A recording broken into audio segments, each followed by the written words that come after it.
Hey everybody, it's Dr. Khadisha. Sorry I'm a couple minutes late, but I'm Dr. Khadisha. I'm your board certified emergency medicine physician and author of the best-selling book, Help Us Help You in the Emergency Room. It's what an ER doctor would tell you if she only had the time. And I'm not going to take up too much of your time. I'm sure many of you are on lunch break or just getting back from lunch break and maybe trying to fight the itis. And I just wanted to talk about a topic that was inspired by a COVID-19 positive patient whom I treated this weekend. And eventually his wife came in also for testing and treatment, and she asked some very good questions. So just gonna wait and see if any folks come into the room. And yeah, I'm also working on some theme music, I guess, eventually. So hopefully some folks come in. Let's get something to drink.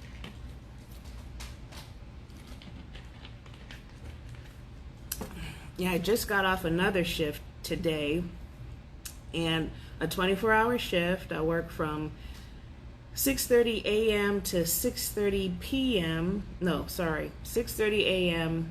to 6:30 a.m. 24 hours. So I just got off. This morning. Let's see, is that Dr. Carla? Yeah, folks, just put something in the comments to let me know who's here. I really appreciate everybody and hearing from everyone who comes in. So let's just give it a couple more minutes.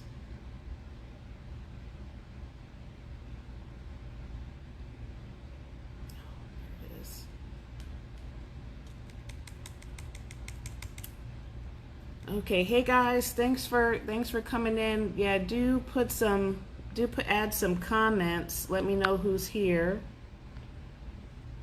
Okay, yes indeed, Dr. Carla. Yes indeed. And Dr. Carla's on Instagram. If you can put your Instagram handle in, and she had sent me or posted an update about the church members who still had service, and multiple parishioners ended up testing positive for the coronavirus, and then about 2 died. And yeah, I had responded to her, sometimes God just wants us to listen to other people. Sometimes he speaks to us through other people. So yeah, you can't ignore every other person on earth. We're supposed to love each other like we love ourselves, and part of that is listening to and respecting people, especially when they have life-saving advice. So, okay, so thanks. Oh, I got 5 people in there. Please, please put your name in the comments. Thank you everyone for coming in. So, oh wow, okay, yeah, more people are coming in. Thank you so much for coming. Thank you so much for coming. Yeah, I need to see your comments. I can see Dr. Carla's comments, so I think I should be able to see everybody else's comments. Yeah, sorry I was a couple minutes late. I had to bring my face back from the dead, okay? So, yeah, I get tempted to go on here without makeup, but I don't know. I'm not sure. I know it'd be a lot easier. So, I had a patient on Saturday who was definitely COVID-19 positive. He came in, he's about in his 40s, and he came in and complained of shortness of breath and lightheadedness. And he said he got a text from his sister that she had tested coronavirus positive after her birthday party. They had a birthday party for her like almost 2 weeks ago, right? And I don't think it was too many people. I'm sure they tried. Hey, Dr. Dietrich, Dr. Carol, thanks for joining me. Yeah, these are a couple of my business besties, and we are going to be discussing another special aspect of the coronavirus pandemic tomorrow. Dr. Dietrich, if you could put some info in about that in our show, Perspectives in Primary Care. So yeah, definitely come check us out, and it'll be on Dr. Dietrich Gorman's Facebook page. Okay, so yes, so he came in, he showed me his phone, he had a text from his sister saying, "Hey everybody, hey cousin Stanley, thanks for joining me." She said, "Hey everybody, my coronavirus test turned up positive," and then here he was complaining of about 4 days worth of shortness of breath and lightheadedness. He was such a great patient. He was a good sport. He wasn't. He was like a jovial kind of person, even though he definitely had this illness. And I remember that his oxygenation was still pretty good. We like to have our patients' oxygenation be between like 96 and 100 on that monitor that you guys keep looking at. Y'all be looking at that monitor. We're looking for 96 to 100% oxygen saturation. Yeah, birthday party. He was like 96, 97, sometimes getting to 98. He wasn't in respiratory distress. Listening to his lungs, he had, softer breath sounds. And, we got blood work on him, and he showed the characteristic findings of the coronavirus infection. He had elevated liver enzymes. He had a slightly low white blood cell count. Also, and he had an elevated CK, which is it's called creatine kinase, and it's an enzyme released by muscle. And often you'll have an elevated creatine kinase after working out, after mowing the lawn, any kind of strenuous activity.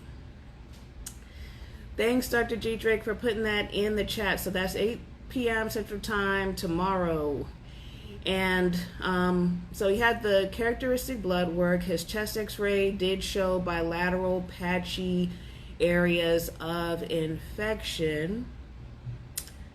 And with those kinds of infections, usually if someone has pneumonia or some kind of infection, we like to hydrate them, but we don't hydrate patients with coronavirus because that can flare up the ARDS that you've heard about, like the acute respiratory distress syndrome, which can include having a fair amount of fluid in the lung tissue. So hey Carolyn, happy belated birthday.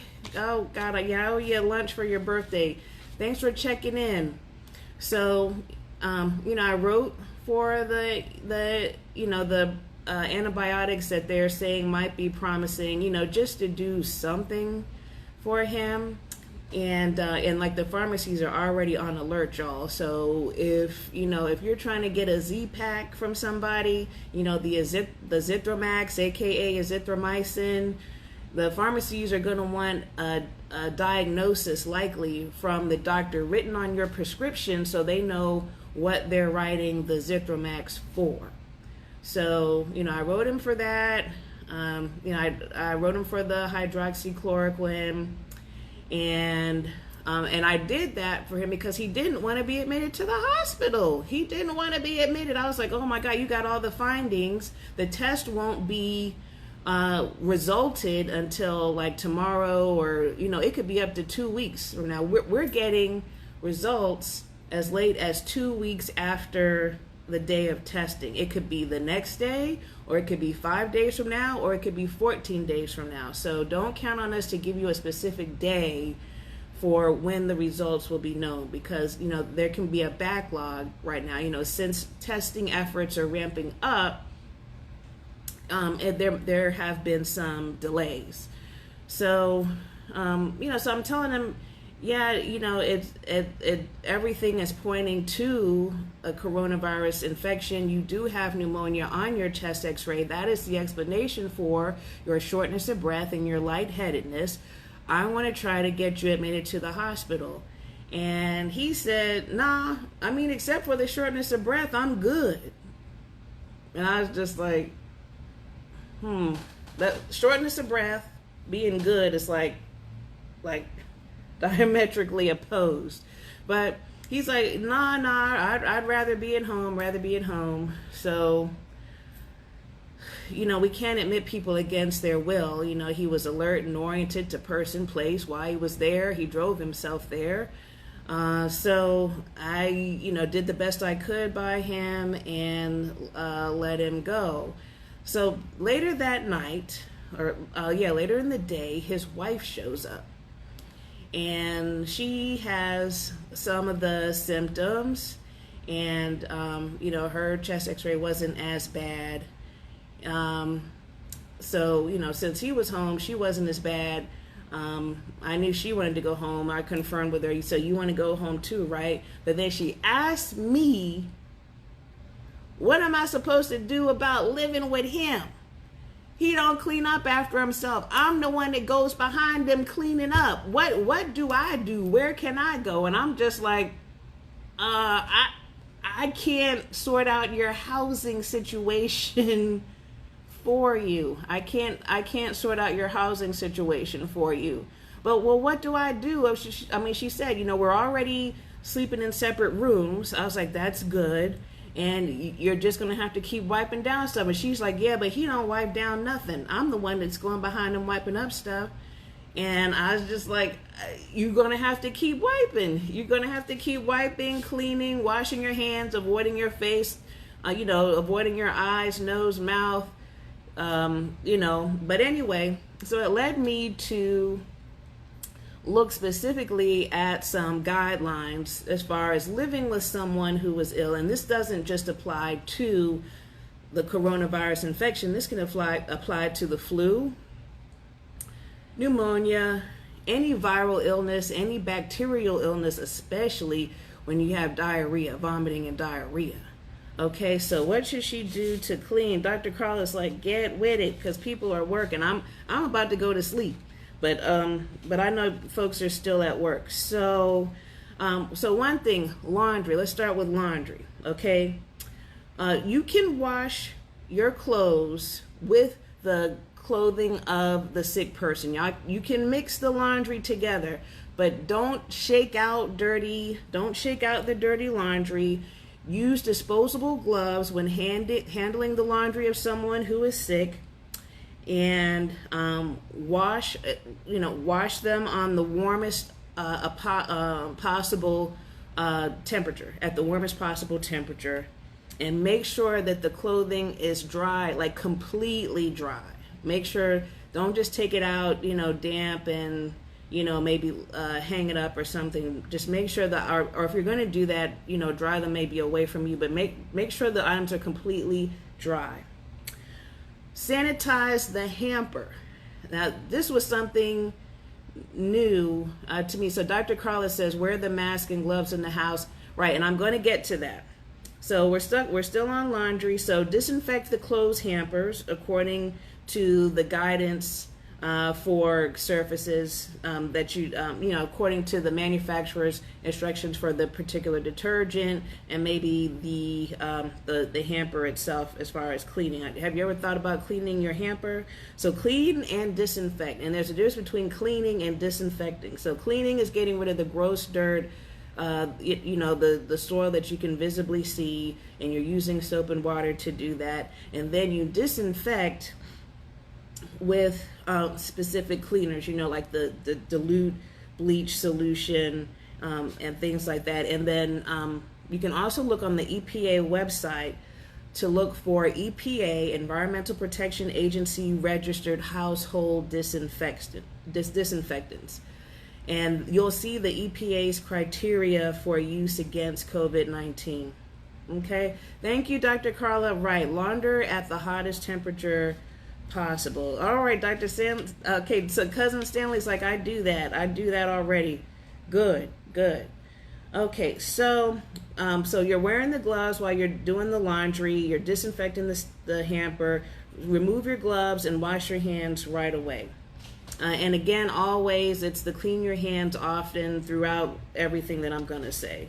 Okay, so, and another thing with cleaning your hands often, I am not a pet person, but I know a lot of you are pet people, and maybe that means I need to remind you to wash your hands after contact with animals or pets too. Wash your hands after handling your beloved pets. Okay, so right, Dr. Carla, disinfect the clothes hampers to kill the fomites, and that's a term we use for, in the medical profession. It's, cloth, fabric, things that are likely infected with the virus or bacteria of concern. Okay, so let's see here. All right, so the bedroom and the bathroom. So she's asking me about that. She already told me that, and she's sick too. She's just not as sick as he is. And I'll tell you now. I called him yesterday, and he's doing a lot better. He said I can breathe without so much pain. I feel like I'm better. So okay, so bedroom and bathroom. They're sleeping in separate bedrooms. Try to have a separate bedroom and bathroom for a person who is sick if possible. I know that's not possible for everybody, but the person who is sick should stay separated from other people in the home as much as possible. And if both of you are sick, I don't know, I would still say stay separate, because one of you might not be as ill as the other one, and you don't want to delay the recovery for the person who could recover the quickest. Okay, so if you have a separate bedroom and bathroom, oh, that's great, and I love the smell of tea tree oil. Thanks, Dr. Carla. So if you have a separate bedroom and bathroom, only clean the area around the person who is sick when needed. That's if you're not sick, such as when an area is soiled. This will limit your contact with that sick person. And, caregivers can give personal cleaning supplies to the sick person if appropriate, if they're not too sick.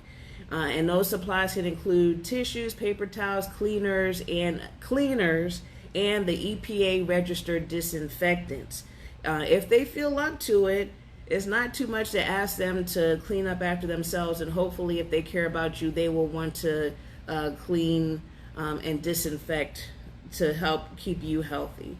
So if they feel up to it, they can clean their own space. If you guys share a bathroom, again, the person who is sick should clean and disinfect after each use. Okay, thanks, Dr. Carla. Thank you. It's Dr. Carla Cork. Thank you so much, Dr. Carla. Make sure that they clean up after they use the toilet, wipe down everything, the toilet handle, in addition to the lid, the seat, and the porcelain part after it. So they should clean and disinfect after each use, and if that's not possible, the caregiver should wait as long as possible before cleaning and disinfecting. And that's what we do in the emergency room. After a COVID positive or a person under investigation, a PUI, that's also what they call folks who are whose testing results aren't known. After they leave that particular treatment room, we wait a certain amount of time before going in to clean. Okay, you want to wait for things to kind of settle, just in case there's any mists or aerosols or fumes or anything like that. You still want to put your safety first. So you wait as long as possible before cleaning and disinfecting after your sick housemate or loved one. Okay, and food. Stay separated. The person who is sick should eat or be fed in their room if possible. I know a lot of people don't like to eat and drink anything more than water in their bedroom. I get it, but in this case, they need to spend as much time in their bedroom as possible. So they need to eat there. Okay, so caring for this sick person, wash hands and utensils using gloves and hot water. Okay, gloves in hot water if you're the one that's washing the dishes. Handle any used dishes, cups, glasses, or silverware with gloves. So when you're taking their eatingware out of the room, or if they put it, maybe have them put it outside the door, and just like the delivery people do. You put on gloves, you go pick up the eatingware or silverware or whatever, and you take it to the kitchen and you wash them. So, and you clean your hands after taking off the gloves or handling used items. So, okay, so yeah, so you're always wearing the gloves, even if you're handling, if you're handling dirty dishes and all that. I'm so with that as a germaphobe myself. So, trash. The sick person should have a dedicated lined trash can. If possible, dedicate a lined trash can for the person who is sick, and use gloves when removing garbage bags and handling and disposing of the trash, and wash your hands afterwards. And again, if you want to see, what is best to use, it's EPA registered products that are on the N list, like N as in Nancy, that list N.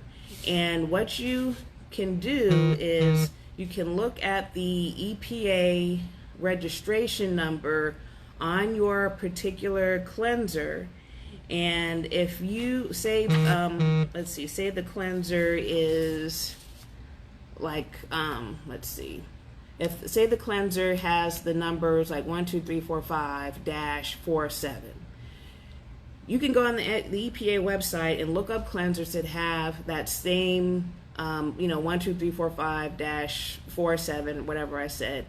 And that cleanser, even if it has different numbers after those two sets, as long as it has the first two clusters of numbers in common, then it is considered one of the best disinfectants or cleansers to use to clean the coronavirus. So just look on your cleaning products and see if you can find that. Okay, so that was all I wanted to go over. I didn't want to overwhelm you. I know this information can be a little dry. I appreciate Dr. Carla Cork saying add a couple drops of tea tree oil to the hand soaps. And yes, use gloves. Get the dishwashing gloves if you can. If you don't have disposable gloves, right now, I think everybody's coming to the realization that everybody can't have everything. So you make do with what you have, because anything is better than nothing. Okay? So good news, you can wash your clothes with the clothing of the sick person. Just make sure you use the warmest temperature possible.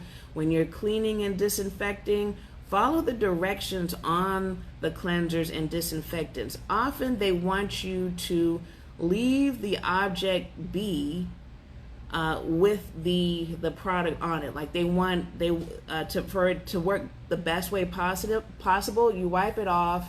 Say, this pen, you wipe it off and you let it sit and you let the product dry on it, because as it dries, it disinfects. Okay, so don't go behind your good work with a towel and just, wipe the cleanser off. Let it sit, if you can, for a few minutes. And for once, I guess we need to start really reading the directions on the containers of these cleansers and disinfectants.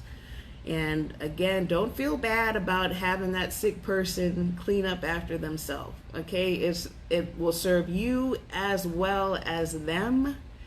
So don't feel bad. Don't feel bad. Let them clean up after themselves, as long as it is possible for them to do so. So please, put any questions, comments, or concerns in the comments. And, let me know if there are any other topics that you would like me to discuss. I would love to pick a topic that you all want to hear about. Thanks a lot, cousin. You're quite welcome. Because I would love to do talks on things that you want me to talk about. And let me know if you still want to, just keep hearing about coronavirus and things like that. And actually, I want to do a talk on sarcoidosis and Bernie Mac, like in sometime this week. So hopefully you'll be interested in hearing about that. I am Dr. Khadisha, your board certified emergency medicine physician and author of the book Help Us Help You in the Emergency Room. It's a kind of funny, short book. It's a short read, and it has areas where you can write your medical history, your medicines, allergies, procedures, and even that of a child in your care. And you can get that book at www.helpushelpyoubook.com. You can also go to my website, www.drkhadishamd.com, just like this Facebook page, and get a freebie on surviving a medical emergency. So follow me here on Facebook, like my page, follow me on Instagram and Twitter. Again, that's DRKADISHAMD. And I hope to hear from you guys in the comments, and I hope to see you guys tomorrow at 8 p.m. Central Time on Perspectives in Primary Care on Dr. Dietrich Gorman's Facebook page. Thank you, Dr. Carol. You're such an inspiration. And hopefully I will see you guys on Instagram at Dr. Khadisha MD, Dr. Khadisha MD, and on Perspectives in Primary Care. Bye.